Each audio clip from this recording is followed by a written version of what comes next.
berkaitan dengan i'tikaf atau mabit. Kalau dalam satu masjid atau area laki dan perempuan bercampur itu boleh nggak, Ustaz? Maksudnya sama-sama satu masjid cuman dipisah. Dipisah, Ustaz. Dalam satu atap. Kalau campur jelas nggak boleh. Iya. Wong sholat aja dipisah maksudnya kan. Bincang-bincang muamalah. Iya. Ada beberapa yang harus diperhatikan. Satu, bahwa dulu Aisyah pernah ikut i'tikaf itu menggunakan tenda ya. Menggunakan tenda. Kenapa kemudian menggunakan tenda? Salah satu di antara faedahnya, aurat Aisyah itu tidak bergantung kepada orang lain. Jadi kalaupun misalnya ada orang lain lalu lalang, membuka pintu, membuka apa istilahnya hordeng atau membuka pembatas dan semisalnya, itu dia tetap tertutup. Karena dia mengatur sendiri tendanya tadi, sehingga dia tetap tertutup, auratnya terjaga. Kemudian yang kedua, kalau seperti kasus hari ini satu masjid, walaupun mungkin dipisah ya, yang perempuan di blok belakang, yang laki-laki di blok depan, satu atap yang sama, tapi dia terkumpul jadi satu dengan nggak pakai tenda. Kalau misalnya satu buka hordeng, yang lain kelihatan ya. Entah kelihatannya sengaja atau tidak. Padahal salah satu di antara faidah kenapa dipisah laki-laki dan perempuan itu supaya terjaga matanya, terjaga telinganya ya. Nah kalau kemudian kita mungkin terjaga matanya, terhalang, nggak bisa ngelihat, tapi dengar suaranya, itu juga jadi fitnah tersendiri bagi para laki-laki, karena fitnahnya laki-laki kan ada di wanita. Itu yang perlu dihati-hati. Makanya kalaupun wanita itu ikut i'tikaf, berarti dia bukan hanya sekedar menjaga auratnya saja ya, tapi juga harus menjaga lisannya, jangan sampai suaranya itu keras terdengar dari oleh yang jamaah laki-laki yang ikut di situ. Dan ini yang kemudian harus diperhatikan. Belum lagi nanti dalam urusan urusan toiletries sama urusan konsumsi misalnya, itu juga harus dipisah, tidak boleh jadi satu. Lah kalau kemudian ibadahnya dipisah tapi makannya jadi satu, ngumpul bareng atau bahkan antrinya bareng, buat fungsinya dipisahnya tadi apa? Cuman formalitas. Ini yang kemudian juga penting untuk didudukkan ini. Jadi harusnya kalau mau terpisah ya betul-betul terpisah. Justru sebenarnya kalau di dalam sholat kan sebenarnya nggak perlu pakai pembatas. Kenapa? Karena aturan softnya berbeda.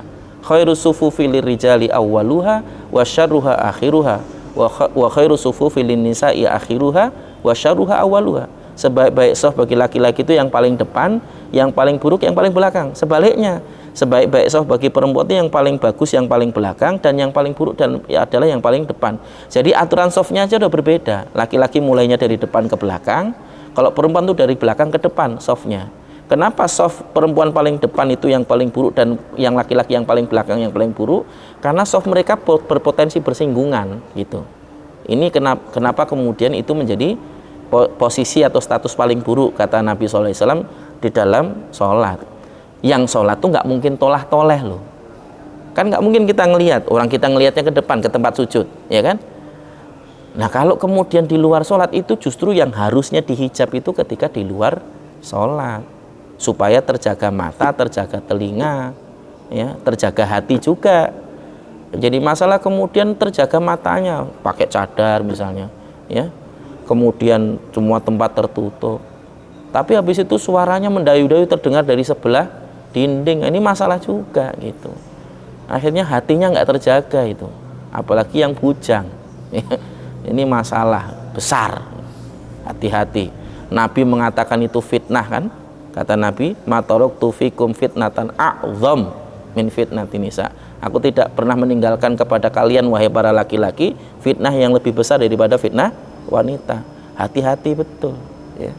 Nggak usah coba-coba lah ya. Chatting, bangunin, Afan ukhti sudah jam 2 ya.